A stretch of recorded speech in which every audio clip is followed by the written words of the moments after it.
And good morning, everyone. How's everyone doing? Hopefully, everyone is doing well. My name is John Elston, and on behalf of the UC Irvine Black Alumni Chapter, I want to say thank you for joining us today. This is a third webinar in the series entitled Health and Wellness, a Black Perspective. Our subject matter today, breaking the stigma about mental health. For those of you that have not attended one of our previous webinars, a brief background on health and wellness, a Black perspective. This derives from the longtime philosophy in our communities, each generation is supposed to get better. It is our hope and our intent to share information relevant to our communities with any and everyone that wants to improve their health and wellness. These webinars are completely free and they're open to all. So please encourage others to attend as well as share this information with your friends and family in your network.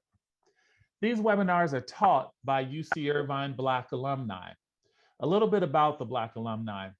All of our speakers and panelists have graciously volunteered their time and expertise to give back to the community. These alumni represent some of the top professionals in their respective fields. They are extremely knowledgeable in their field and what they have learned in the hope of, and they are teaching what they have learned in the hope of helping others. Our previous webinars included the topics COVID-19 and educating our children. And if we get a chance, we'll post those links in the chat this morning. This is the last webinar for 2021. So on behalf of all UC Irvine Black alumni, I want to wish you and yours a very happy holiday season. Be well and be safe. We're starting again in January 2022 with financial literacy and home ownership. Additional webinars already planned in early 2022 include dental care, healthcare for Black folks, nutrition and exercise, and estate planning, to mention but a few topics. Again, these webinars are free and they're open to everyone, so we encourage you to come back and please invite others to attend. Today's topic under Health and Wellness, a Black Perspective, is breaking the stigma about mental health. So before we begin and you get to meet our esteemed panelists, I want to say thanks to all the folks that made this possible. The UC Irvine Alumni Association for your continued support. The UC Irvine Black Alumni Chapter Board, which represents, as we say, everything from typewriters, peachy folders, and 8-tracks to Google Docs, Stay Woke, and Instagram. So we cover a wide range of eras. And last but not least, to our panelists today, thank you for your time and commitment. You are truly appreciated. So before I finish, I want to introduce the two talented women who, along with myself, comprise the trio that makes this event happen today. The first one represents UCI class of 2004. She is a bachelor's in sociology and an MBA. She is a marketing professional and she is our host for the day. Please welcome Ms. Sandra Rosenfeld. The second alum represents UC Irvine class of 1995. She has a BA in political science and a master's in public administration. She is an associate director of facilities and she will be giving you all the logistics. Please join me in welcome Ms. Arnesia Bryant. Arnesia. Thank you. So for today, we will have a panel. The panel will be a discussion and a little different style than what we have done in the past, but more appropriate for this particular seminar. We ask that you keep yourselves muted while in this session. Please place all questions that you have for the panelists in the chat. I will be looking at the chat to ensure that the questions get answered, and our host for today will also be working to ensure that those questions get answered. There will be an opportunity drawing at the end that we will place your names for those who are present inside of a will, and that will allow us to draw out 3 names for a gift prize of $25 for each person to Amazon. So please pay attention and please make sure that you're able to answer questions that may come up as we ask them, or that you're hearing to the end so that you can be part of the opportunity drawing.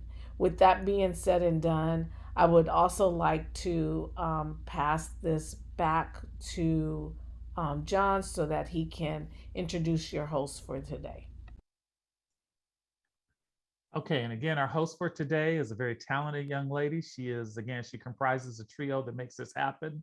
And so please join me in welcome Miss Sandra Rosenfeld. Sandra. Hi, and thank you for the warm welcome, and thank you to you all for joining us today.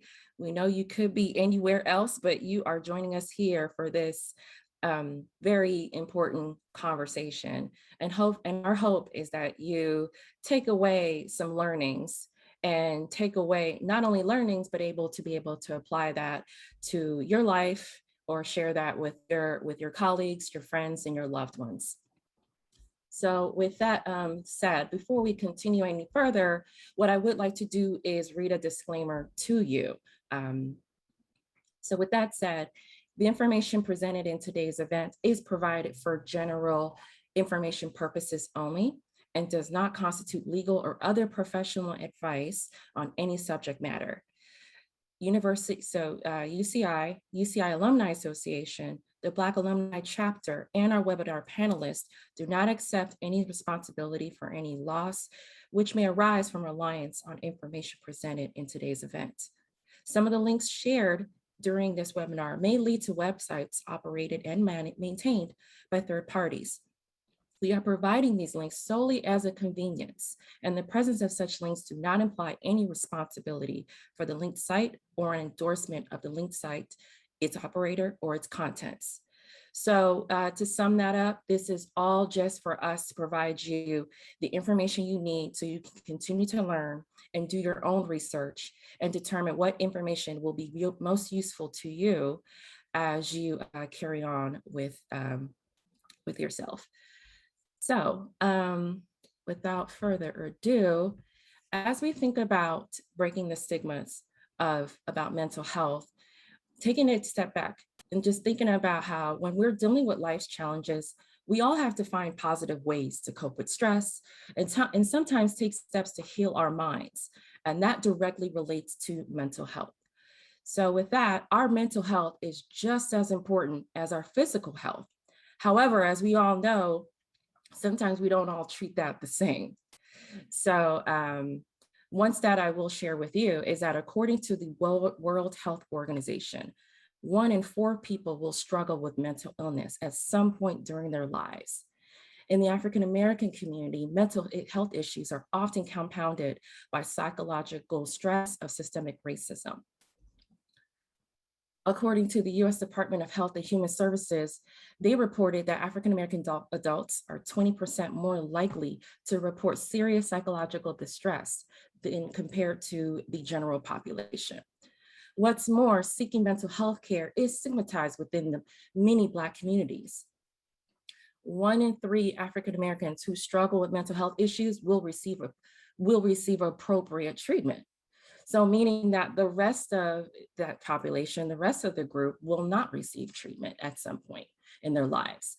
And that's just due to the reluctance to seek out this type of care, mental health care that is. And that is attributed to a general distrust of the medical establishment. And for many of us, as we know, historically, this distrust comes from the misdiagnosis that comes at a higher rate compared to other populations, in the name of medical advancement.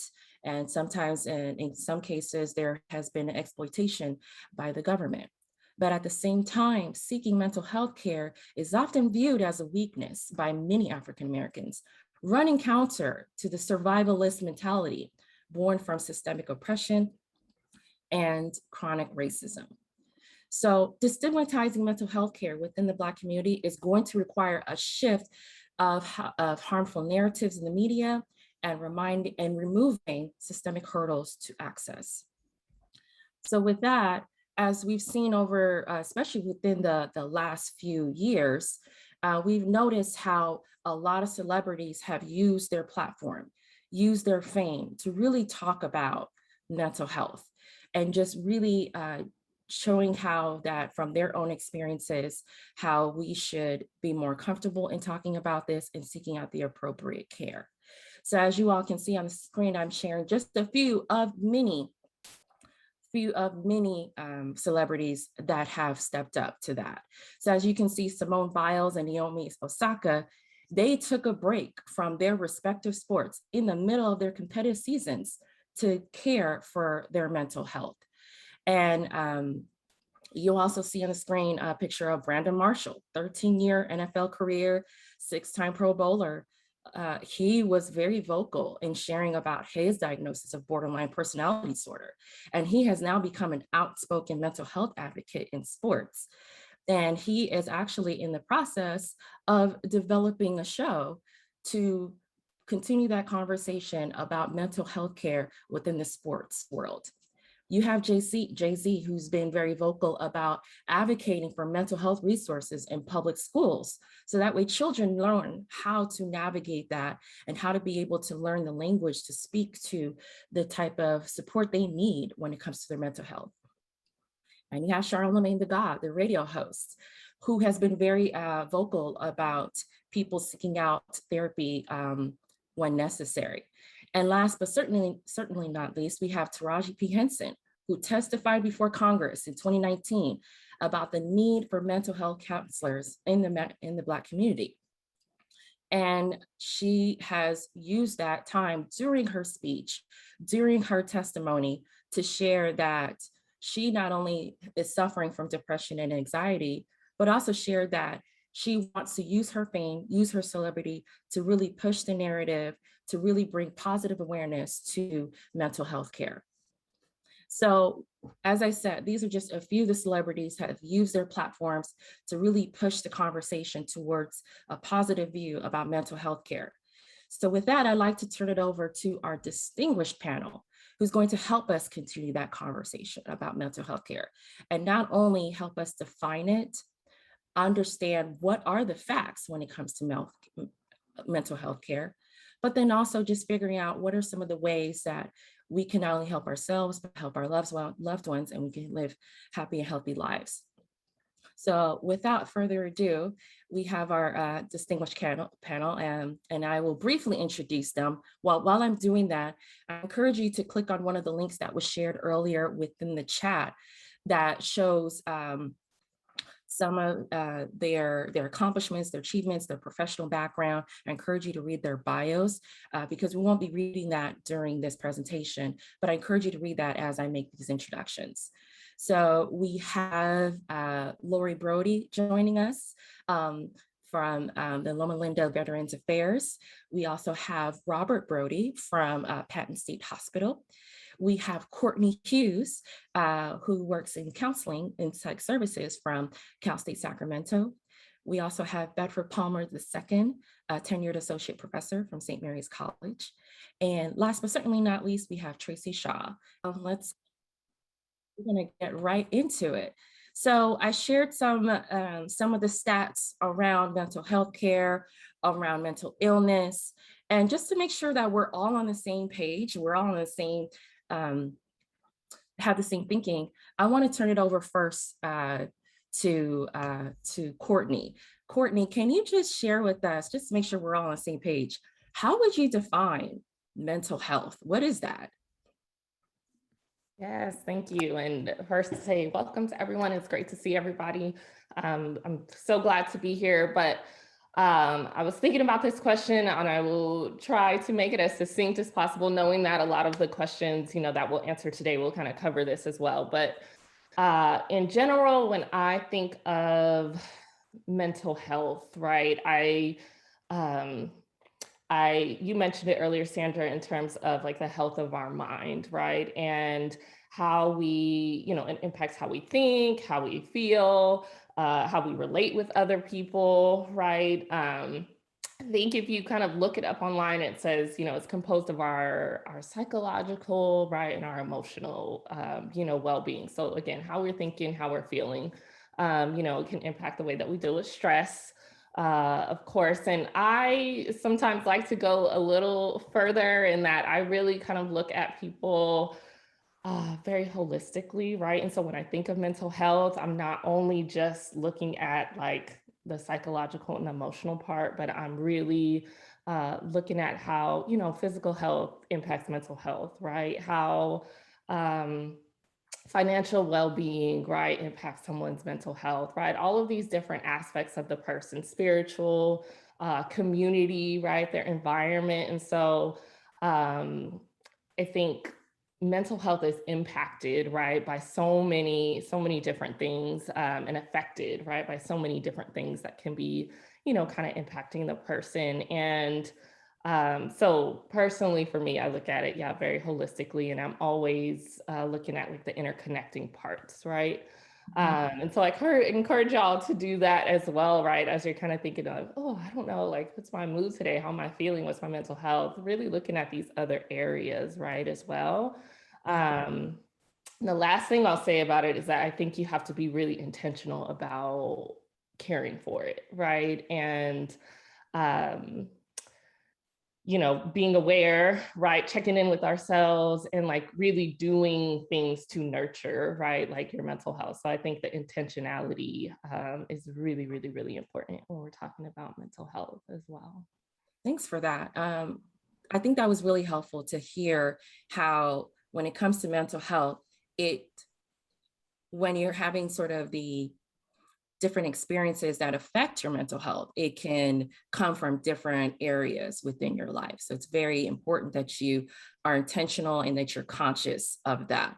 So with that said, I want to turn it over to Lori. So Lori, so based on what I'm hearing from Courtney, does this mean that when it comes to mental health, that I would only need to seek out therapy if something's wrong, or does this mean I'm crazy if something's going on with me? Like how would you answer that? Right, good question. A lot of individuals, especially from the African American community, get concerned about, well, what does this mean about me? I think it's great that the statistics you shared earlier talked about how common and how normal it is to experience some depression, some anxiety um, in your life at some point or another. Even you may even just seek counseling for everyday issues.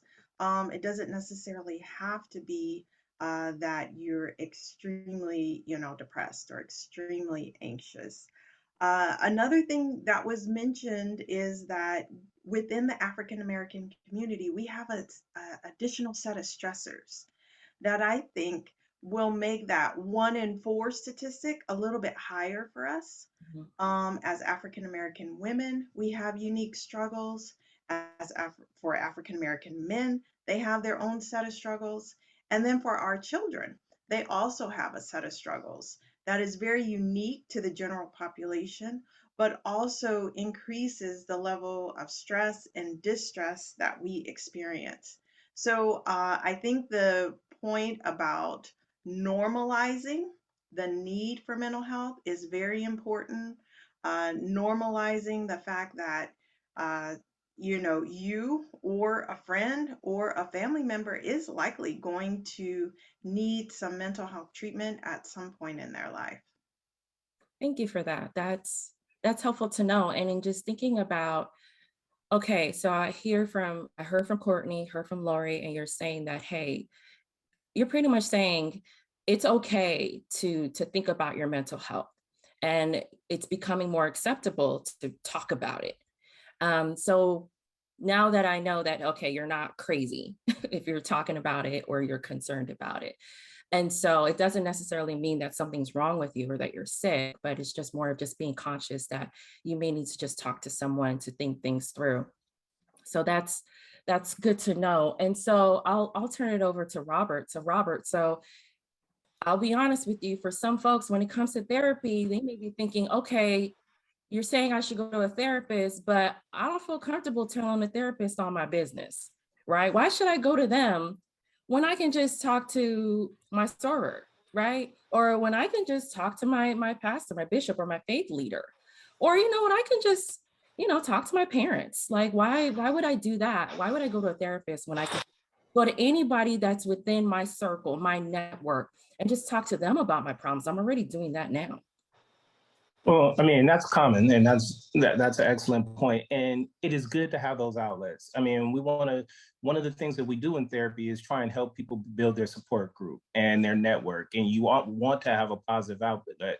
But then there's a couple things about that. One, everyone doesn't always have an outlet, and they don't feel comfortable telling their friends, their soror, or whoever it may be, some of their personal business or what's going on with them. A lot of times what we do is we try and put on a front sometimes for people, even for our closest individuals, those who are family members, or maybe we have to look strong for our family. We have to be the protector, the provider, or we're the one that the family looks at that you've always got it together, or people think you've always got it together, whether it be at work, at home, or whatever.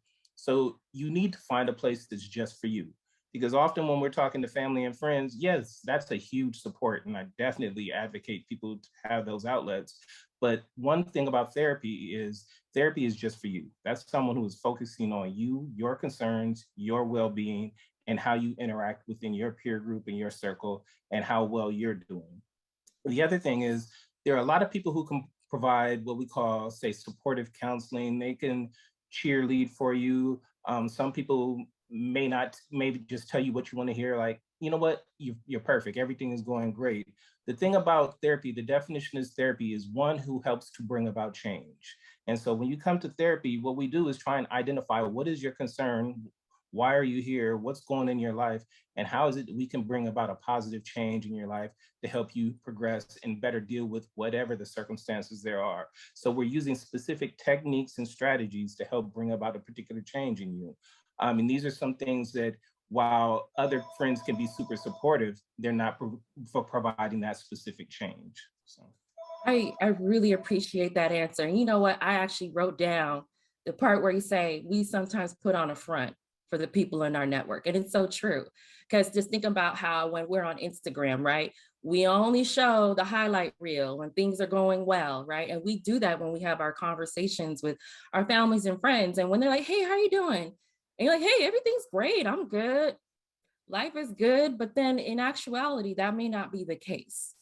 But when you go to therapy, there's an opportunity to be honest and be open and say, hey, here's some things that I'm challenged with, and I'm not sure what to do. And then a therapist, just as what you said, Robert, can sort of help guide you through that and make sense of it and potentially help you see what potential tools can help you navigate that, right?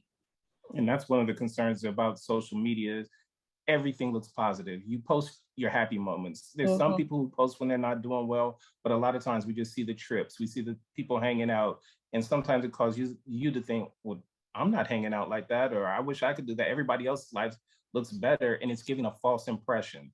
And so we have to be wary about where we're getting those impressions of ourselves, and that's another area where therapy can be extremely positive for an individual. Yeah, thank you for that. And so with that in mind, just continuing on this thing, this aspect of the fears and the doubts that we may have about mental health care. So Tracy, I'll turn this over to you, and just thinking about, okay, all right, let's say we're thinking, okay, I want to go to a therapist.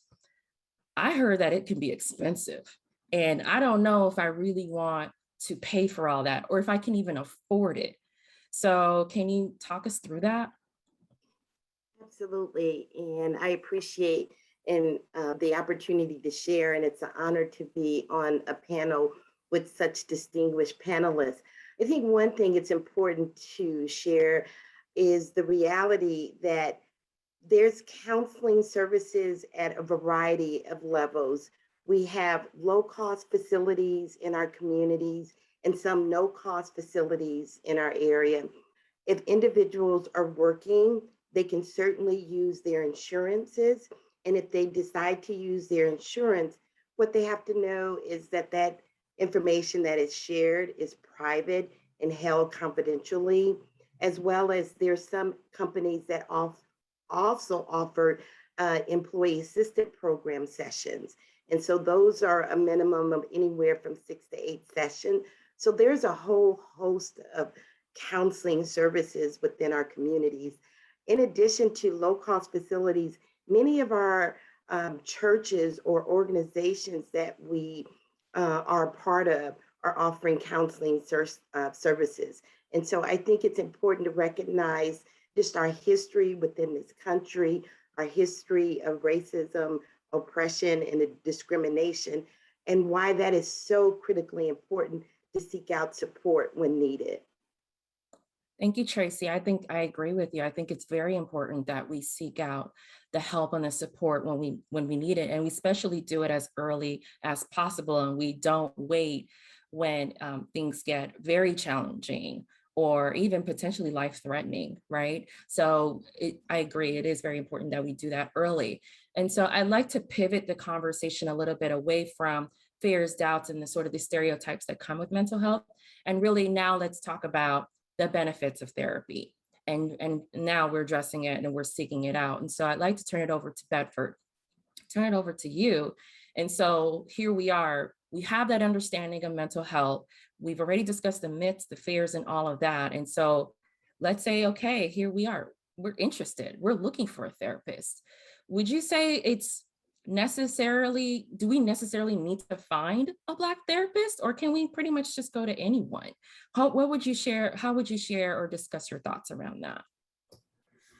Well, well, I would say it's kind of a little bit more complex than like breaking it down. Should you find a Black therapist? Mm-hmm. I think before anything, you need to find a good therapist and a real therapist, because sometimes people go to folks and they think they're going to get therapy, and that's not actually what they're getting or what's actually being offered, even if it's said like that. So when I think about a good therapist, I think of a therapist who's going to work within the context of the person who's in front of them, a person who's going to understand like what's going on with that person based on their history, based on the society around them, based on their situations, and based on your own kind of understanding of the interpersonal stuff that's happening with this person, and being able to listen and deal with the nuance. Now, for a Black person, are you more likely to find that in a Black therapist? Absolutely. If you're trying to, I'm on Psychology Today or whatever, and I'm looking for a therapist, finding a Black therapist is a really good shortcut to getting a good therapist. That said, there's not a huge amount of us out here, so if you're, I know people looking for a Black male therapist in Oakland, it's me and 3 other dudes, so we're not gonna be able to serve every person there. You wanna look for folks who are connected to Black therapists, folks who like, who show that they've demonstrated that they've been able to work with Black people in the past. They talk about Black people in their profiles and are willing to answer questions when you ask them very pointed questions about their comfort and their knowledge of working with Black people. If you come across a therapist and they don't want to talk to you about that, if you ask them directly and say, hey, do you work with Black people? How do you work with Black people? What kind of theories do you use? And they're like, well, you're good. A lot of my clients who are Black people coming in are coming from bad experiences with non-Black therapists, right? So they are out there, the people who are in that population who don't value us are out there, and we need to try to avoid them. And the best way to do that is by being as savvy a consumer as possible and treating this as a consumer experience. The same way if you go to a doctor, you're not going to go to somebody, you're looking for the specialist, right? Mm-hmm. Who knows how to do that surgery. You're not looking for the person who's like, oh, I can look it up in a book.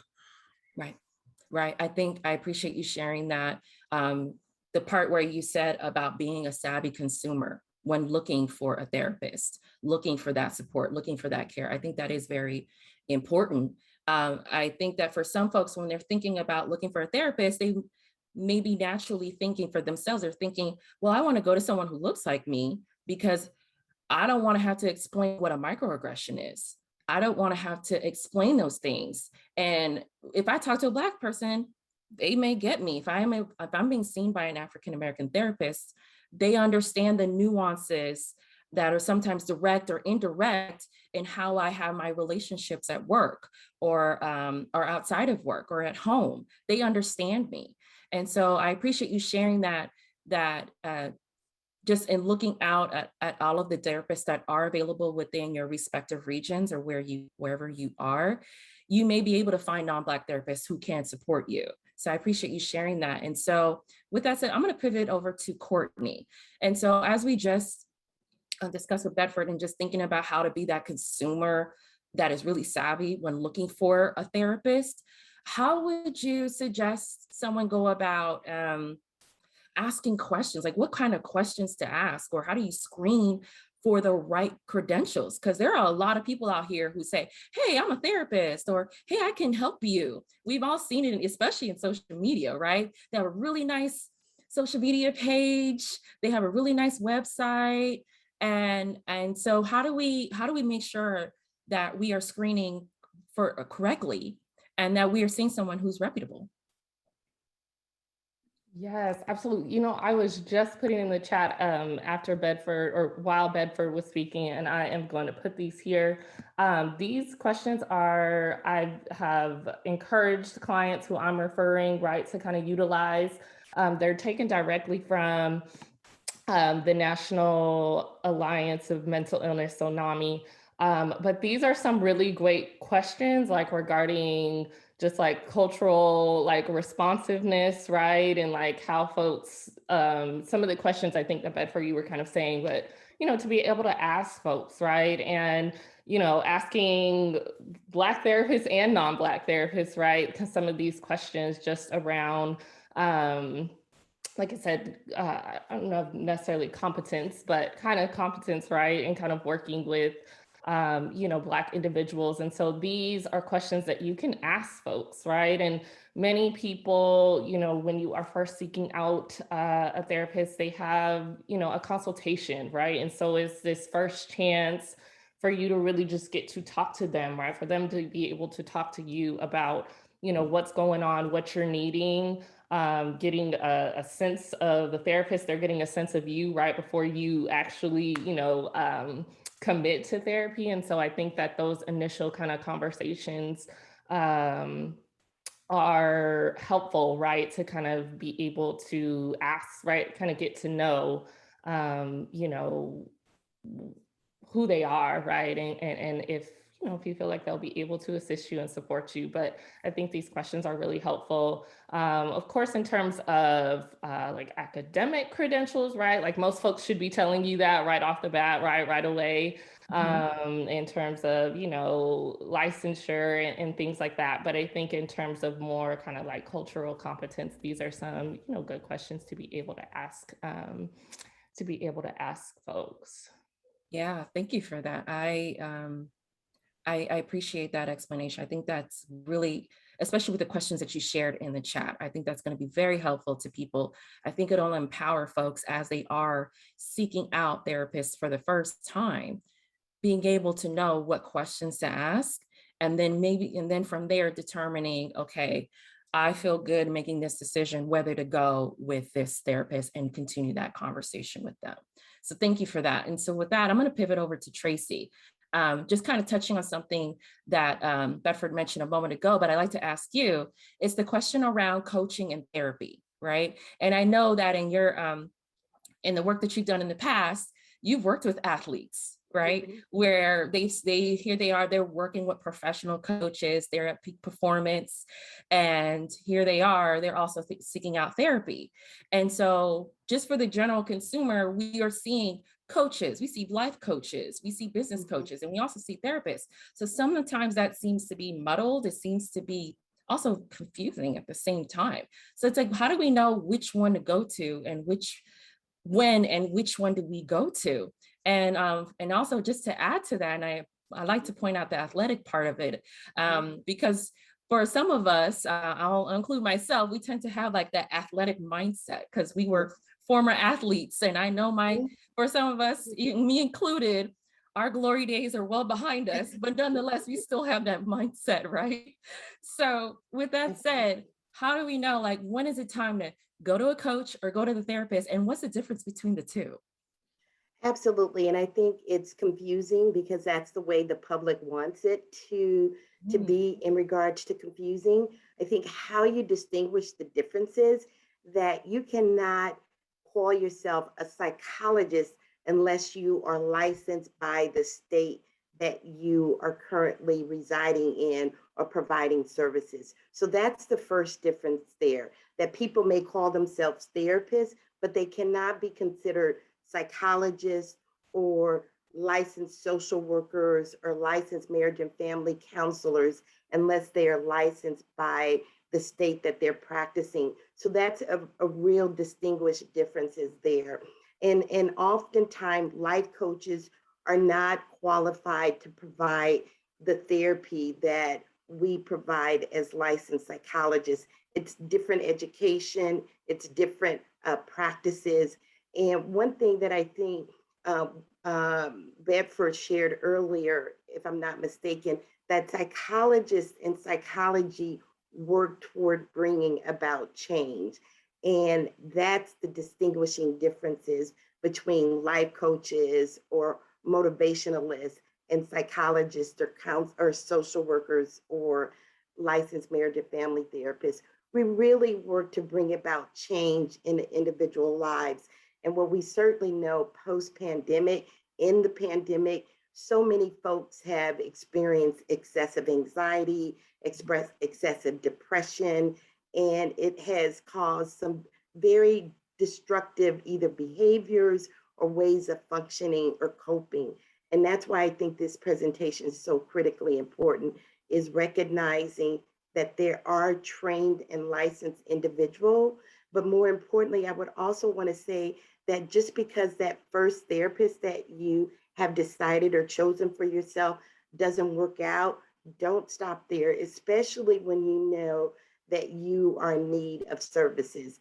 And I think that's what's critically important, that we have to emphasize that the first relationship may not work out. And if it doesn't, then you move to the next. And you want to find someone who has an expertise in the area that you are struggling the most in. I appreciate you sharing that last part about if it doesn't work out with that particular therapist, it's okay. It's not necessarily an indication of you or them. It's just that the relationship that you're trying to build with them may not be a great fit.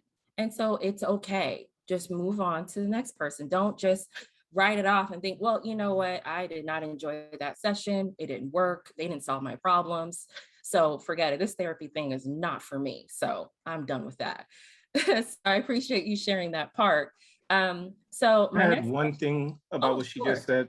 How it was beautiful how you broke down the difference of what a psychologist is and a licensed psychologist. And one thing for the consumer to be worried about is there's a lot of coaches or other people who are different kind of counselors who will say doctor. And they don't have a doctorate in psychology. They'll have a doctorate in a different field. It may be, I've seen business administration and just other fields. And then they'll say, but I'm Dr. such and such. And it's really unethical, and you shouldn't do that. And there are rules against that, but people still do that. And so on their business card, it'll say, I'm Dr. Dan, or I'm Dr. Johnson, or whatever it is. And in your mind, you're thinking, oh, well, he's portraying himself as a coach or as a therapist, and he says doctor, so the credentials. And then upon further investigation, when you go to their page, it'll say, well, I got a doctorate in anthropology, but I am a coach. So it's up to you as a consumer to really do your homework. And because there are people who are doing unethical things out there, and they're portraying themselves with a skill set that they don't actually have. And the danger to that is that you may go to this person and have a negative experience and then be turned off from therapy completely. And so, particularly as Tracy said, please, if you had a bad experience, give it another shot. 70% of people don't come back after the first session, but they need to try again and find that match with a therapist. And again, do your homework, research their credentials. You as the consumer, it's up to you initially to start there. Yeah, one thing, I know we're off because I agree, and this is something that really, I think most of us we're probably all really passionate about this, because we see folks out there. And one thing that folks don't know is that coaching is a technique that our discipline came up with as a way that we as licensed people do stuff. It wasn't really meant to be what it is out in the community right now. And just to piggyback on the piece about ethics and licensure, what that really means to the consumer is that the state of California, the reason it has licenses is because it's protecting the consumer, the public, from us. right? It's regulating us to make sure that we don't hurt people. And what a lot of people don't understand is that if you do some of the stuff that we're trying to do, just like if a physician tries to stitch someone up and you get the homie from the street to try to stitch you up, you're going to end up with some bad stuff happening. Like that happens. And so it can be really harmful, not just a bad, it could be like a bad experience, but it could also be traumatizing to be with someone who's telling you that they're a therapist, trying to get you to feel as safe as what we try to do and not understanding how to do that. They can do real harm. And it's not every coach, but they're out there. And they also do harm financially because ain't no reason they need to be charging $2,000 for an hour when they don't even got credentials to, that's a problem. But anyway, so I'll let you get back on track. Sorry about that. Well, thank you for that. That was helpful. So I'm going to pivot and I'm going to ask a question to Lori and Robert. I'm going to have you tag team on this question. So when it comes to how we view mental health, a lot of times for many families, they're trying to figure out how do you balance that. So for Lori and Robert, how would you, from the lens of mental health, right? Mental health therapy and counseling, how would you answer the question to people who are thinking about their families? Like, how do I balance work, my kids, my relationships, all of that at the same time? And is it really a matter of me seeking out therapy and counseling to address that? Or do I need to just get better at time management, right? It's like, what do I need to do? Or is it just all in my head and that's just life and I just have to figure it out? So Right. Great point. Robert, yeah. I'll defer to Lori to start. Okay, thank you. Good question. Again, as all of these questions have been. So I think in terms of self-care is really what we're getting at. And how do you find time for self-care? Because it is critical that you have that time for self-care so that you can be available for your relationships, for your children. And at the same time, depending on where you are in your life, that can be pretty tough to do. So, one, I think it's important to define and redefine what does time for myself mean at different times in your life. If you don't have children or you're not married, you probably have a lot of more time. Of course, you still have work demands and maybe other demands with your parents and things like that, but you probably have a little bit more flexibility to get in that time for yourself. And then you add in a partner, and that starts to decrease on time for yourself, but not, you still have a little bit more flexibility with that. And then you add in kids and you add in work. So I think the more that you are committed in your life, and depending on where you are in your life, the age of your kids, how long you've been married, um, how long you've been at your job, is it a new job? I think you always have to redefine that definition of time for myself. At certain times, it's just if you wake up in the morning 20 minutes before everyone else, that's going to be your time for yourself. When you're at work and you have lunch hour, that's going to be time for yourself. There may be times that you don't have an entire weekend to yourself. But I think it's important to remember that that time may come around again. And so just redefining what does time for myself mean and what can you do given your current life responsibilities is really important. The second thing I think you have to do is sometimes be creative in terms of getting time for yourself. Again, if you have children, someone mentioned churches before, when you go to some of the larger churches, they have a lot of organized activities for the children. And you going into church and dropping your kids off in youth ministry and then going into the service by yourself, that may give you an hour and a half, 2 hours time for yourself. And so I think you have to be creative in really looking at what is time for yourself. How are you going to get that? Also, being able to reach out for support. If you have friends. Sometimes you have friends who are happy to have an hour or two with your kids just to give you time to have time for yourself or time with your partner. And so I would say the three things I would leave with that is just continue to redefine what does time for myself mean at a different time in your life. Um, be creative in how you can get that time for yourself, and then also reach out for support. Family, friends, grandmas, they can oftentimes relieve you, even if not for a day. They can relieve you for a couple hours just to have some time for yourself.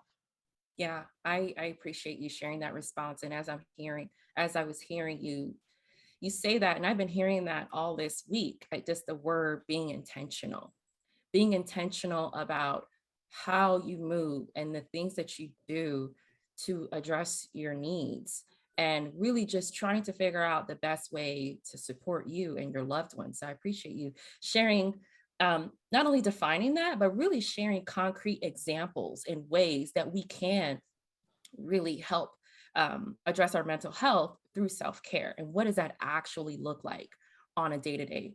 So thank you again for that. So I just have a few more questions left, but before I do that, I just want to share with everyone that's joining us out in the audience. We will be shifting over to Q&A in just a moment. Like I said, I just have a few more questions for our panel. So please be sure to get your questions in through the chat, and I'll try and get them in before we wrap up soon. Sandra, let me touch on one thing that you said. Sure. When you initially posed that question, you said, are these things necessary? How do I balance, or is it all in my head? That is one of the most critical things when somebody says, they kind of dismiss it, like, this isn't whatever. Let me just focus on work. Let me just focus on family. This is all in my head. When it's all in, it is all in your head, but it needs to be treated and it needs to be released. And that is one of the things that we dismiss so often. And as Lori was saying, then we don't take care of ourselves. We're so busy taking care of everyone else and being the person for everyone else. There isn't that self-care. So the key to therapy is recognizing that you need to take care of oneself first. And when it's keeping it all in your head and you're pushing it down, it's going to come out somewhere else. It's not a possibility of it might get pushed down. No, it's going to come out somewhere else. My favorite example is when you push a ball down under the water. You can shove it down as far as you want to, but it's going to squirt up somewhere on the other side. And so it's going to come out. You may not recognize what's going on with you, but you may recognize that you're snappy with your partner. You may come in and who drank the last of the milk? And that's just an issue. And you're just going off like, oh, and where are the cookies? And then the kids, why are you leaving your shoes there? And you're just snapping at them. And you may not even realize that really it's your frustration, and you're maybe not getting quality time with your partner or quality time with yourself. So that is super critical. When you said, is it all in my head? We need to help you process what's in your head, because then that's what causes stress. And then that's where you're like, why am I having these stomach problems? Why am I having these other physical ailments? Because mental difficulties manifest, or we say somaticize, or basically they come out in other ways. Like I said, it's either going to come out you snapping at somebody, it's going to come out the stress in your body, it's going to come out in your back, your stomach, or whatever it is, but it's there. You cannot just push it down. You have to treat it and take care of it at some point. So, yeah, I'm really glad that you said that. And that's actually one of the other questions that I was going to ask, is that sometimes but before we see it in ourselves, sometimes we see it in others, and we're thinking, why are they always yelling at me about this? Like, I'm sorry I drank the last of the apple juice. I'll buy some more later tonight if you really want it so bad. I'm sorry. Or you know what? I'm sorry I'm late. Why are you so upset? Or you know what? I noticed that the way you've been eating, your diet does not seem to be healthy. You are always eating sweets, right? Or I've just noticed all these change in your behavior. You're always upset, your diet has changed, or you seem you're always off to yourself. You don't really talk to anyone. And I always get like one word answers from you, or you just don't communicate at all. So I've noticed all these changes. So I'm going to pivot over to Courtney and Tracy. Maybe you can both tag team, because I know that you, over the years now, you've been seeing a lot of clients and patients coming to you. And so let's say you have someone coming to you saying, look, I've noticed a change in my partner, in my loved one, in my colleague, in my friend. How do I encourage them to seek therapy or to get help? Because we can say, oh, go to a doctor fee if you're constantly having a stomach ache. But when it's related to mental health, that can be a touchy subject. As we've all mentioned earlier, it's still taboo. So how do we encourage a loved one to go seek therapy, to go seek help? And I can start and then turn it over to Courtney. I think definitely in a loving, compassionate, and empathetic way. One of the things that I share both with husbands or wives, whoever I'm seeing, is that one way a person is often open is being able to share what you've noticed. So it's not just one symptom, or it's just not one level of agitation. What you're able to do is identify a whole host of symptoms, whether it's emotionally, whether it's physically, or behaviorally, or even spiritually. You're no longer going to church, and you used to go to church all the time, or as you said, you seem more blue and more depressed and sad than before, or you're more agitated and angry. When you're driving, it feels really uncomfortable because you're driving very erratically and drastically. And so I think once you're able to identify a whole host of symptoms over a significant period of time, then in an empathic and loving way, sharing with that person, that I think it may be important for you to seek out some support. And what I've shared with clients, with their partners, share with them that they're open to helping them find that support, so they're not alone. And you may have to take the lead. If you've noticed a whole host of symptoms, you may have to take the lead in helping and supporting your partner find a competent, licensed therapist to work with. Courtney? Yes, absolutely. I totally agree with everything, you said, Tracy, and yeah, specifically the empathy and the empathetic, right, approach, and the compassionate approach, right? And I think that, a lot of folks, like I said, Sandra, before, it's scary, right? And so I think being able to also acknowledge, right, the fear, right, and like acknowledge that like this could potentially be, right, a scary process initially, right? And I think that's where, some of the resistance comes from, right, with folks, is that it feels difficult, right, to start the therapy process, right? And so being able to acknowledge, that it's scary, and acknowledge the fear of preparing for some resistance. I think that that's always helpful, right? And I always tell folks, and I know that we can only support people, we can only offer information, right? We can only point them in the right direction, but at the end of the day, right, it's going to be their decision. But just preparing, right, for some resistance potentially, but I think the helping part, like you said, Tracy, is really important too, right? Just being able to provide them with information, right, that they might not know, right, to kind of reduce the fear. But yeah, the supporting, right, as much as you can, I think is the most helpful, but also knowing that, it's going to have to be a decision that ultimately they make. Yeah. And one more question for the two of you, as sort of like a follow-up question before I go into my last question. So with that said, you were talking about, Tracy, you touched on a really great point in just thinking about monitoring their behavior. If you pick up on something and you've noticed, okay, they've been doing certain things a lot more now, or they stopped engaging in certain activities that they used to do all the time, and now they're not doing it anymore. So for the two of you, are there any real differences, or is it about the same when it comes to signs of poor mental health between adults and children? So are there certain things that we should look out for? Like, okay, children, poor mental health sort of manifests this way, or it manifests in a different way when it's for adults. So I'll leave that to either one of you to answer that question, because I think it's important for us to be mindful of that. Absolutely, and I appreciate you distinguishing their difference because there are differences. I do mainly work with adults, but the adults that I work with that have children, I have to share with them that the symptoms are different. I think with children, you will find them becoming more isolated, more alone or solemn, not participating in a lot of activities that they used to participate in outdoor, maybe being more online than before. And that isolation or sadness or anger that you may see in kids more so than adults is an indication that there's either anger or depression. And the anger is that just depression that's coming out. So I think the symptoms are different. And if you hear kids talking about wanting to harm themselves, or if you see kids cutting themselves or cutting their hair or just doing things that they normally don't participate in.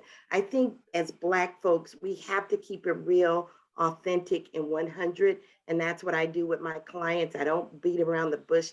I let them know what it is. And I'm very forthright in challenging them to come out of denial because oftentimes we have lived in spaces of denial based on our upbringing and family history. And so one of the things I think is important as family members, when we see our young kids struggling, to not deny that reality, but to begin to explore what's going on with them. Are they being bullied? Is something happening on social media that's affecting them? So yes, the symptoms are very different. Yeah, I was just going to add, a lot of times we can see it with children in terms of like what, and I put it in quotes, right? Like acting out, right? Or aggression, not listening, right? In school, or not being able to focus, right? Or, you know, you have those children in the classroom who might be hard for them to sit still, right? And I think that, you know, some people will, you know, say that, like I said, children are like, they're acting out, or they have some type of conduct, right? Like disorder and things like that. And a lot of times it can be just how, you know, trauma is like manifesting for them, right? And so I think that we sometimes attribute, yeah, some of those behaviors to like, we neglect, right, like the mental health aspect of kind of what's going on with them, because, you know, certain behaviors look a certain way. And so definitely for me, what I've seen is like, yeah, more aggression or, you know, kind of not listening and things like that, but definitely could be a sign that depression, anxiety, you know, PTSD, some of those things might be happening for them. Thank you for that. So my last question for the panel, and Bedford, you have the honor of answering this question for us before we go over to Q&A. So to the audience, please put your questions in the chat. So we'll get to it as when we can within the time we have left. So Bedford, you touched on something earlier that is leading me to this question I'm going to ask, is about being discerning as that savvy consumer and looking for therapists, right? And with the last 18, 20 months now, here we are, for people who are actively seeking out therapists, we weren't able to do that in person. So it's all gone virtual. However, we've seen this progression of all of these apps, if you will, of therapists being made available through spaces like BetterHelp or Talkspace, right? And so can you touch on sort of maybe the pros and cons or some of the things we should be looking out for between the differences between those two when it comes to in-person therapy and virtual therapy, especially through apps? Yeah, so appreciate taking the anchor role. So the first thing I would say is those like Talkspace and Better, like it's not, those are, I would say avoid those. Don't mess with those. Like, I'm just gonna say it straight up. Like, those are not good spaces to be in. And there's a difference between virtual or remote therapy and using an app to like chat with someone and do these other things that they're doing there. So first of all, from the perspective of does something work? Virtual therapy, where you're looking at someone and we're able to see you and hear you and like interact with you, there's research that shows that this works, right? It works. It has the same efficacy as being in the office with someone. I joke with my clients because I actually run a completely virtual practice that was mostly virtual before the pandemic, but as soon as that happened, it was like, I'm good. I don't need to be in the same room with you.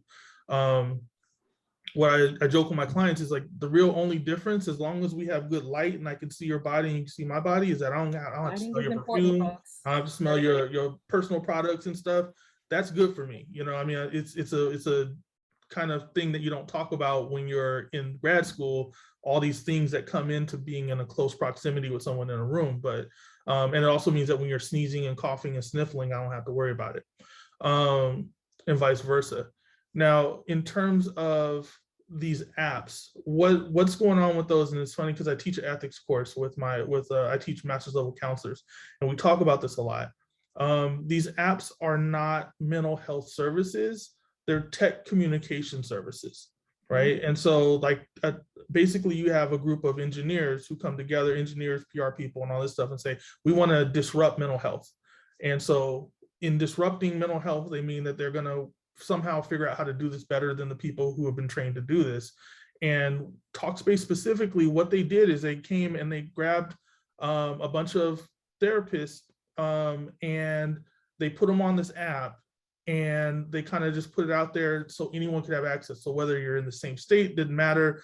If you were international, didn't matter. All these things that were happening that were literally breaking the law in a lot of states.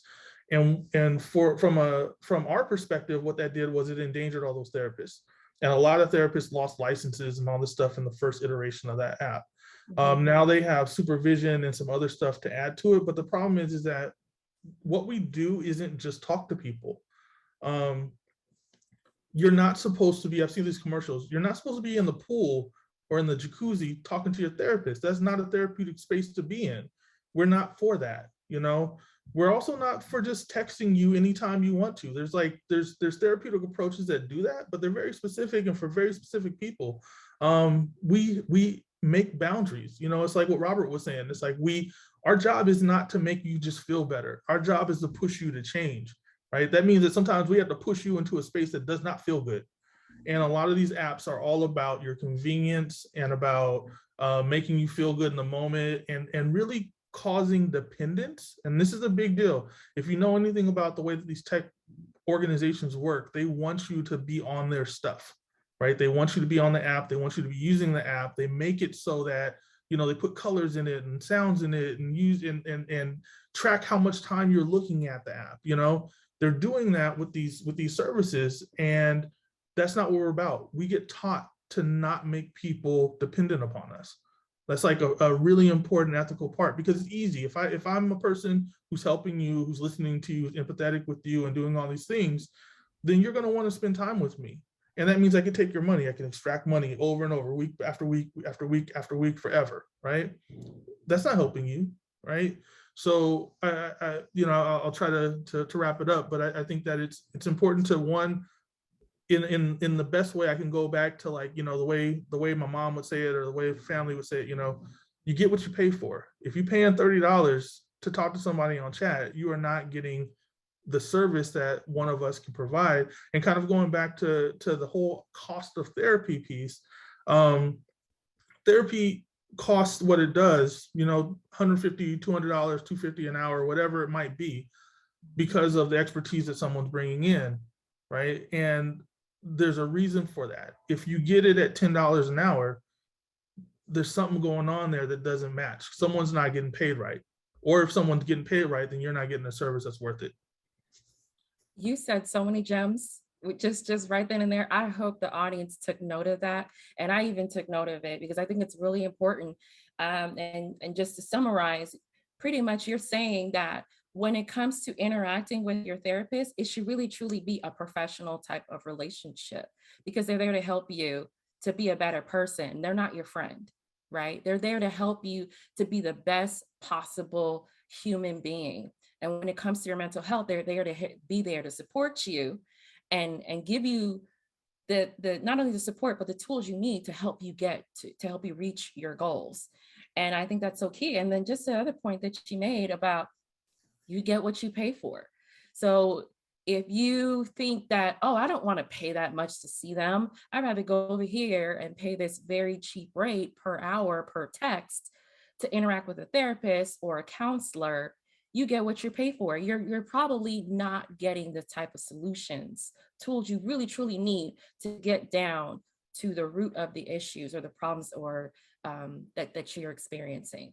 So I really appreciate you sharing that. And so, like I said, that's the last question that I have for the panel. And I'm going to turn it over to the Q&A, and I'm going to look through here and see what questions that have come through.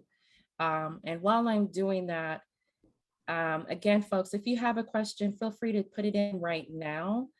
It seems that we addressed some of these already, the ones that have come through.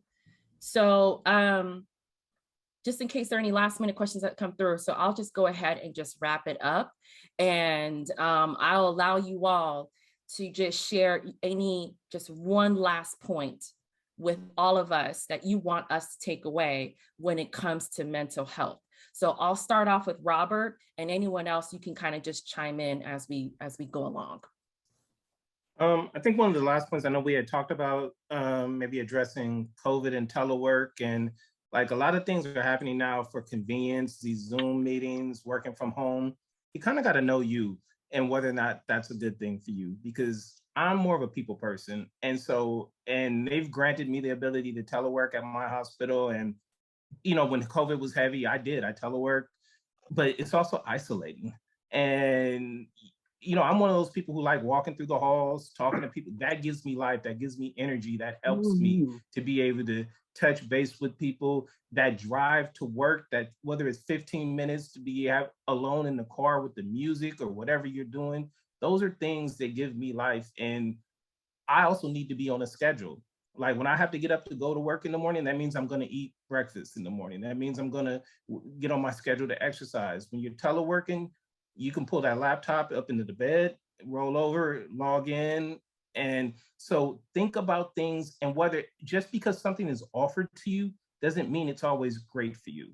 Okay. And you have to know you and how you're going to react to that, because you start to become more and more isolated without that contact to people, and then it starts to impact. And that's for me. Now, a lot of people say, no, telework is great, you know, and it allows some people to have more time with the kids. It cuts down on that hour-and-a-half commute per morning. So there are positive aspects, but you have to know if it's good for you. Like I said, that structure and getting up in the morning, walking out, because then it also makes me exercise, walking up the stairs to the building, walking to the different buildings. When I'm teleworking, I find myself sitting at this chair all day long. So know you. And then one more thing about that is with the kids. Kids need that contact also with people. And that's one of the things. So when they're doing these virtual classes, when they're doing, you know, my daughter's dance class turned virtual, their school was virtual for a while. They need that contact with people also. They need that physical exercise. And we didn't touch about much on this, but physical exercise is just as important to your mental health. I think Courtney, or one of you guys mentioned diet also. Eating well, all those things. But let me wrap it up and pass it on to somebody else. But all good points. Thank you for sharing that. We didn't really get a chance to touch too much on this whole aspect of working from home, but that's a good point. So thank you for sharing that. So I'll turn it over to the rest of the panelists to go ahead and share their last moments, last comments. Sorry. Hi, this is LaTronda Lumpkins, and I did put a question in the chat, but I was having some tech difficulties, so I'm not sure if it's showing up. Okay. But yeah, just wanted to, I have my hand raised too when you're ready. Yes, I will. Why don't you go ahead and ask your question now, and in the time that we have, hopefully you can keep it brief, and then we'll try and answer it before we wrap up. So please share now. Great, thank you. I think this is wonderful. I've learned so much, and I really appreciate just the expertise that we have on the panel. I appreciated what Dr. Lori Brody said about we as Black people, we have our own set of problems, and even within our community, our children have their own set of problems, the women, the men, and it needs to be addressed appropriately. And I also want to add that there's a concept that are a new way of looking at therapy or health and healing in the mental health field that's focused more on trauma-informed care. And I just wanted to talk a little bit about that. So I'm just going to read off my statement in the chat, because that way it'll flow quicker. So I think it's important to also focus on the collective approaches to healing. The new focus on trauma-informed care is important nonetheless, but we also need to be looking at ways that Black people heal.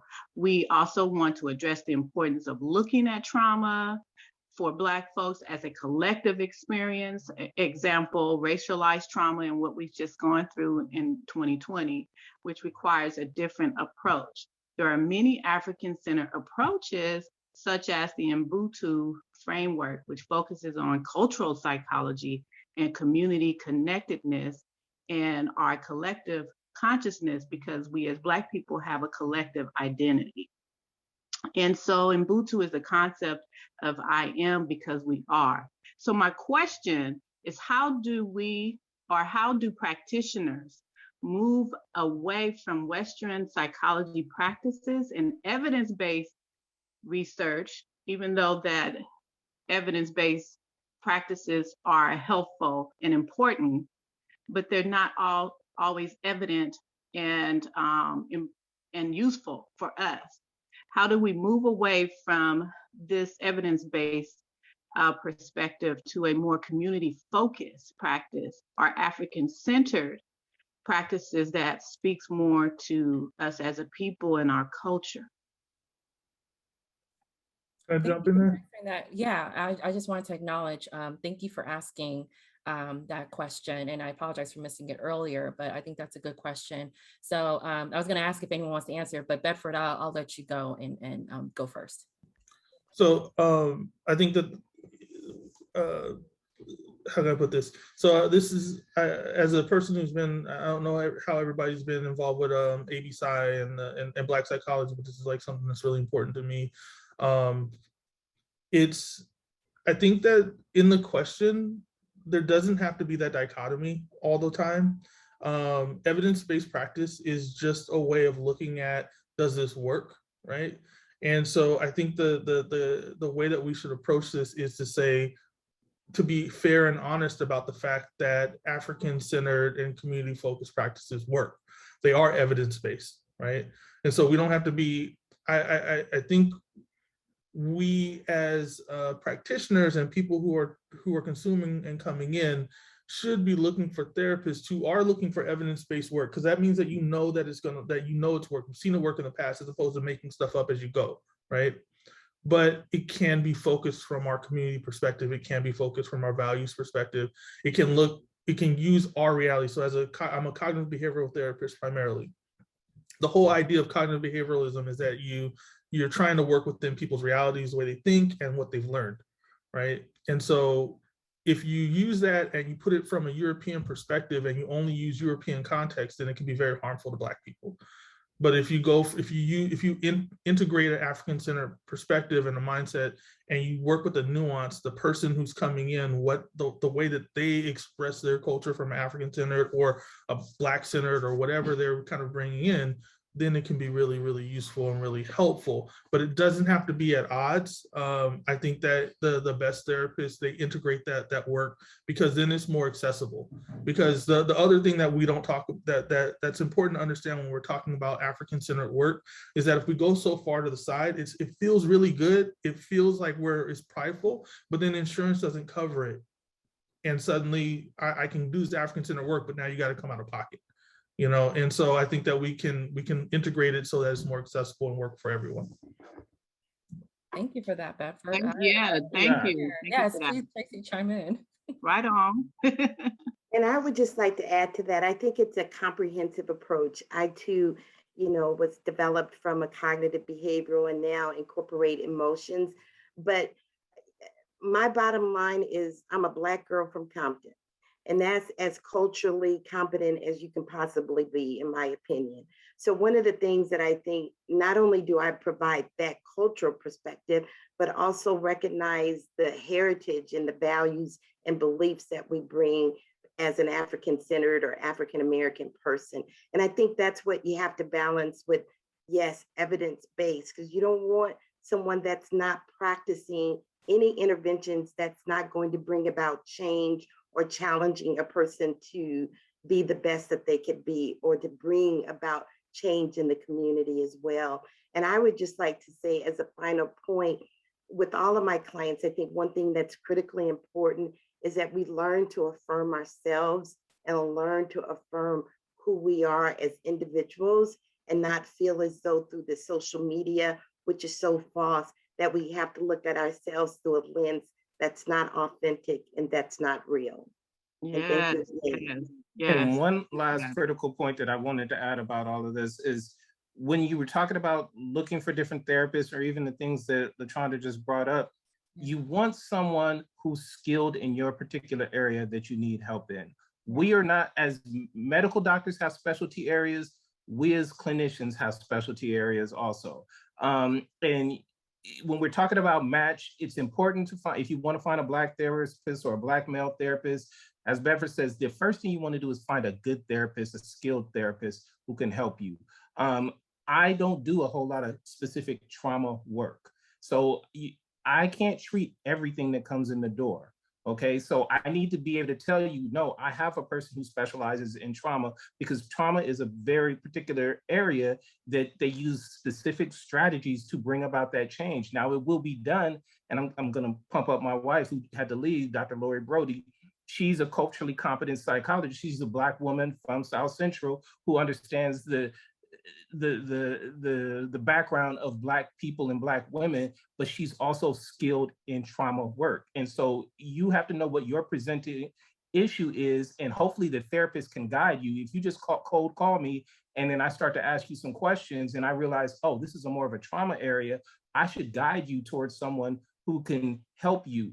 Every therapist that you call shouldn't be saying, I can take whatever you get that comes through the door, because we do specialize. I don't necessarily work with young kids. I will tell you, I work with adults. I don't do some of the hardcore trauma work because my wife has a specialty area in that. And so find a clinician that specializes in what you're presenting concerns are, and that's what's going to help you the most. And now within that, hopefully you can find someone who's culturally competent, that understands your background, how you got to that experience of trauma. But there are certain things, like some of those sexual traumas or other traumas that, or whether it be PTSD, whether it be from combat veteran or whatever, or growing up in a gang neighborhood, that they're going to be able to do specific things to help you. So you want to find someone skilled in your particular area. Yes, yes, I appreciate that. And I do want to say that you said it earlier. This is very important, that and the reason why we should be working with a skilled professional, because you guys are moving people to change and transformation. And it may not always feel good or look pretty, but it's the work that needs to be done. So I appreciate you saying that. Thank you. And thank you for your question. That was a great question. It really sparked additional insights for all of us to be mindful of. So thank you for that. Mhm. So with that, I'm going to move on to the next question that we got in the Q&A. And I'll turn this over to Courtney. So it addresses a point that we made earlier about how do we look for the signs or symptoms of, well, let me backtrack and just rephrase. If we notice changed behavior or change of moods for our loved ones or for a friend or a family member, but here we are, we took your suggestion, right? And we started monitoring them, and then we compassionately, we used empathy, we led with love and suggesting that they seek out therapy. What if they tell us, no, I'm good, or I don't need therapy? I'll just pray and I'll be fine. Or, you know what, I probably just need rest. I'll take some time off. I'll be fine. I don't need therapy. So what if they dismiss the suggestion, the recommendation that we make, but we notice that the behavior continues or it gets worse? So what do we do then? Like, what is there anything we can do at that point? So how do we address that? Yeah, absolutely. I think that's a hard question, because it all, for me, it all depends on your capacity, right? Because I think we all have a different capacity. And I think that some folks they might be able to suggest a little bit more, right? Continue to try to support, continue to give information, continue to point people in the right direction, right? Like I said, continue, I think Tracy, right? Continue to like point out what's going on. And then I think other folks, right? Might not be able to continue to do that, right? We have our own things happening, our own things kind of going on. So it really depends on the person and their capacity and, how much you feel like you can take care of yourself, but also, right, continue to try to help this person. I think as much as we can, right, especially if we notice that they're declining, right, I think as much as we can, being able to, like I said, continue that support and that help and provide as much information as we can is the most helpful, because of course we don't want to see our loved ones, like I said, declining, right, in that way. So as much as we can, but I think there gets to a certain point that I think I mentioned earlier that we can only do so much, right? And we have to decide, I think, what that point is for us. And sometimes it looks like being okay with that resistance, even though that's really, really, really difficult and it's very, very hard to watch. But sometimes it looks like, okay, I've done, as much as I can. Now, how do I continue to like take care of myself, right? How do I maybe then need to start setting boundaries with this person, right? So that I can be okay, just knowing where they're at. And I think that is a difficult point to have to come to, of course. But I think that people, I always just believe that people have to come to these decisions, kind of at the end of the day, right, on their own. And like I said, I think the support from others and like being able to talk to them is absolutely what we need to do, because some people just don't know. Like I said before, they're fearful. But once they have all the information and they even are recognizing it themselves, right, but aren't wanting kind of to take that, next step in kind of seeking out help and support, I think then we have to think about, okay, done what I can. How do I, still kind of be okay? That's a very good point, because we can only do so much when we try to encourage and push our loved ones to seek out care and seek out the support that we know that they need. But if they don't actually take action, if they don't take that step to do so, then at some point, as you said, we need to take a step back and just say, okay, they've made the decision, so there's only so much we can do. So I appreciate you breaking that down and sharing that. So with that, let's see. I think I addressed all the questions in the Q&A. And so I thank you all for staying on, because we covered a lot. And if you all know that for some of you not aware, we have more questions, but just to be respectful of time, there's just so many other questions that we could have asked, because there's just so many different aspects when it comes to mental health.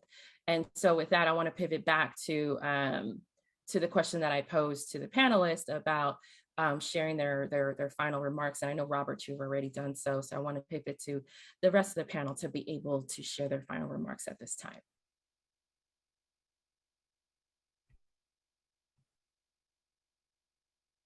Anyone can jump in at this time. Bedford. I think I've shared. I would just want to just emphasize the importance of mental health and well-being as Black Americans, especially in this day and age. I think more so than ever before, coming off the trauma of George Floyd and others that have been murdered in our society. And I think we would be dismissed as mental health professionals if we didn't acknowledge the pain in our own lives. So as mental health professionals and myself, definitely seeking out support from those that I know in the field to help me deal with the pressures and stressors that the pandemic has created. And I would just want those who have been a part of the experience to recognize if they themselves have seen a shift or change in their own behavior, and not be in denial, but acknowledge truth and recognize that there are professionals that can provide the support and assistance that you need. So once again, thank you for putting together this panel. Thank you. I can Yeah, go please. on, and I'll try to be brief. I think one thing that I just want to try to put out there to folks is remember that you deserve the best treatment, the best care, the best support that you can possibly get. I think a lot of times we're out in the community and we think we have to do things by ourselves. We think that we have to bootstrap ourselves. You know, we put a boot on and we're going to climb this mountain without any help or support from anybody else. Something I learned deeply at UC Irvine during my time there was that mentorship and community support was really the only way that you're going to do anything you know, healthy in your life. So as you kind of move through and you're feeling, if you start feeling sad, you start feeling anxious, if you start feeling like you can't make it, but whatever's going on in your life, you don't have to do that by yourself. And here's the piece that I think maybe can animate just a little bit more. White folks don't ever try to do it by themselves, right? They always ask for help. They always looking for support. They always feel entitled to that stuff. We should feel just as entitled to living a healthy, happy life as anybody else. And so that means if you need to ask for help from a psychologist or a counselor or a therapist, if that means you need to get your family to support you, if you need to put a GoFundMe so you can pay for some fees or something like that, whatever you need to do, you need to value yourself enough to make sure that you're going to be healthy and available for you and for the people that depend on you. And it's not a single thing. It's a very communal activity, even when you're focused on yourself. So thank you all. Thank you, Bedford. So there was a hand raised for one more question within the Q&A. I want to try and pull that in before we finish wrapping up. So another hand raise came in from Dominique. So I'll let you ask your brief question at this time. Yeah, it is. I just had a question for the anybody on the panel. What are your thoughts on medication? I know that there's like this big distrust between Black folks and medication, but I do think that some mental health issues do require medication. So I just wanted to kind of see your thoughts. I know a lot of the time Black folks are like, I don't want to be put on no meds and all of these other things. So I just wanted to hear from anybody on the panel. Thanks so much too, Sandra. I appreciate it. No problem. That's a really good question. I'm glad you posed that. So I'll leave that to anybody on the panel that feels that they can answer that question. Well, I'll start.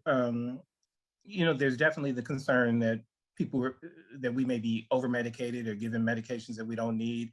And that often does happen. We're often overdiagnosed and diagnosed more severely, particularly in kids. You may think that they're just pushing meds on the kids. On the flip side, there are times these medications are helpful. And there are conditions where the medications truly can assist. When we're talking about severe psychosis, when we're talking about some of the more severe bipolar type conditions where people are having those dramatic mood swings. And one of the ways I try and think about the medications is there are times where you may need to start the medications to bring a person to a point that they can benefit from therapy, because you need to stabilize them to get them to a point to where they can actually benefit from therapy. And then there are some conditions where we have to start to view the medication somewhat as like if you have chronic auditory hallucinations, you hear voices chronically, you may have to start to view the medications as something that I'm going to need to take for the rest of my life to help maintain this so I can have a quality of life. Okay, and it depends on the condition, and that's where you need to find a very skilled therapist or psychiatrist and therapist to walk you through that. I don't, again, I'm not an advocate of always just pushing meds on people, but there are conditions that really we see benefit from the medications, and they are needed and useful. And people can start to recognize with, I mean, bipolar is extremely common. And some people are going to need the meds to help stable them out from the extreme lows and then those extreme highs. But yet, then they'll learn some therapeutic strategies to help manage that over time to where temper, they may not need the meds as much, or they may need the meds periodically at a certain time. But you need to be able to develop some insight into your symptoms to know when you need these medications. But sometimes the meds have to get you to the point where you are open to hearing it and can benefit from treatment. So. Thank you for that. I think you shared a very good point. I think just in general, people are apprehensive to taking medication. And when it comes to mental health, there's that apprehension because they think that it's not going to really help them. It's not going to benefit them. It'll actually make things worse for them, or it's going to put them in a mood that's not desirable. And so now they don't want to do that. So I think that's a good point that you share, that there are going to be situations, there are going to be times and conditions where it is necessary. So it's really important that you are conscious of that and that you work with your clinician on what is the best plan for you and what does that look like short term and long term, and how that's going to really benefit you. So thank you for And one last point on that. I mean, a lot of people are aversive to medications, but yet they'll smoke weed and drink and do all these other things. I don't want to take the meds, but then they'll do all of this other stuff. No, I'm not putting that junk in my body, but then they're doing all of this other. You know, what you're doing is self-medicating in a way that you're not really treating the symptom. Okay, so they'll smoke, they'll wake up and hit the joint, hit it at lunch, hit it at eat. And basically, when you start to get behind that, why are you smoking so much? Because I can't cope with some of these other thoughts, and I can't cope with the weed helps mellow me out. You'll start to talk to them. The weed slows me down. What do you mean it slows you down? Because my mind is racing, or I have all these thoughts. The weed slows me down. Well, that's actually something else that's going on. Or the weed stops the voices, or the alcohol numbs the voices, or the alcohol numbs those negative thoughts that I have in my head. You're not treating the actual problem. You need to get into therapy and treat what are those negative, the origin of those negative thoughts. So again, people that say, I don't want to take meds, yet they're doing everything else under the sun, and that's not the solution. So, but it is true, meds have their side effects, but you can work with the psychiatrist to try a different medication, to try to find the lowest effective dose of the medication. So, okay. Yeah, that's a good point. I'm glad you expanded on that. So thank you for that. I will turn it over to Courtney to have the last thought and share. I don't know if you want to expand on the last comment or just share a different final comment here.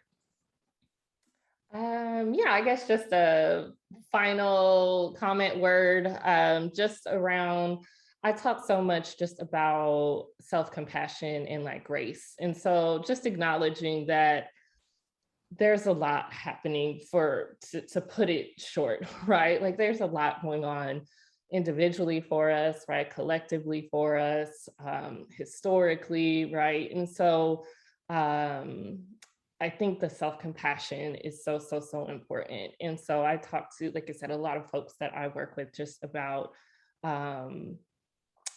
just giving yourself grace, right? And letting yourself feel and knowing, like acknowledging that it's difficult when we can. I know we all have so many responsibilities, and sometimes it feels like we can't even go there, right? We can't even go into those feelings, right? But I think, you know, when you're able to, and when you can, right, being able to feel and being able to know, you know, telling yourself that like this is okay, that it's difficult, right?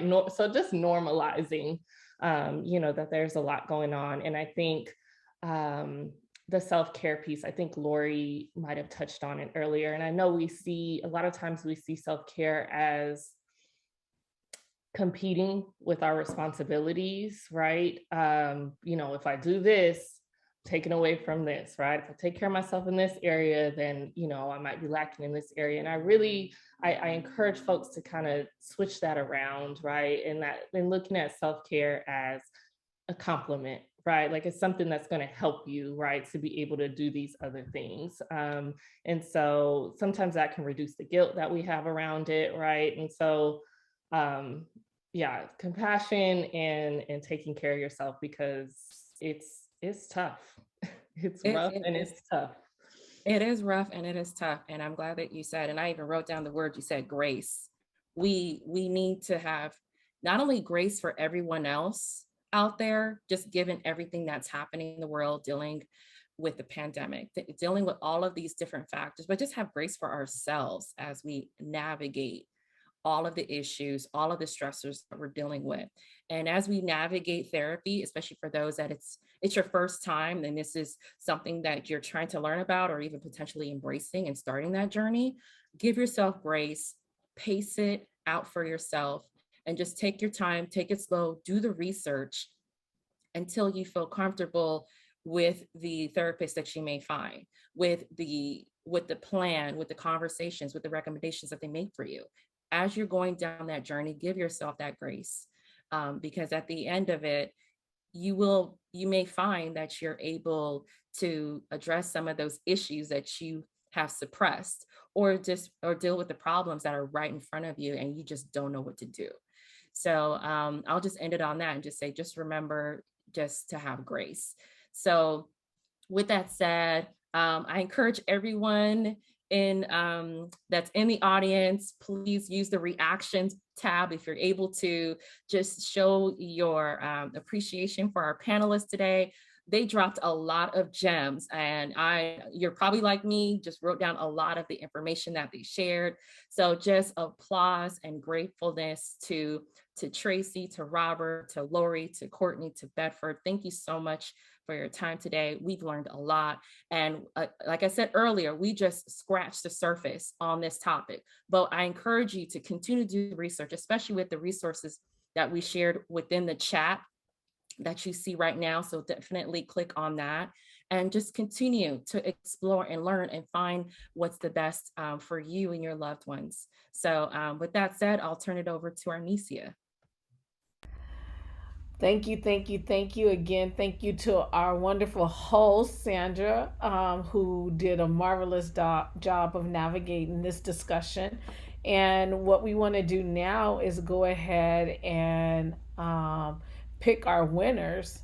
So I am going to share my screen, and can everyone see the wheel? For those of you who are still here, I know there were people who had to leave, so I'm going to call your name if you're still here, or if my team could just assist me. I know Alana's still present, Albert, Clemis, Dominique, Latronda. I don't know that Loti is still here. Doesn't look like it. All right, Malik. No. And I think Stacy and Jean have gone. And so what I'll do is I will spin the wheel and we'll have 3 winners out of this. So let's go.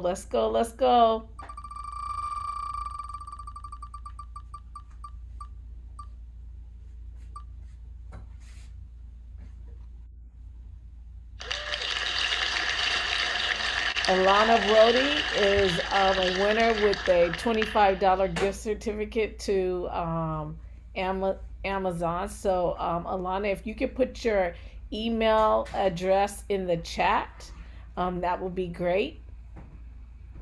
And we'll go to the next one. I'll spin the wheel again.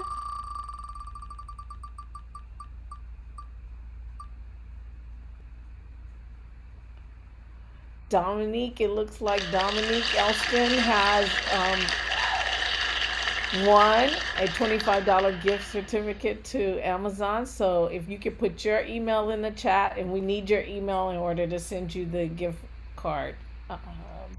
And last contestant. Come on, come on, come on. Come on.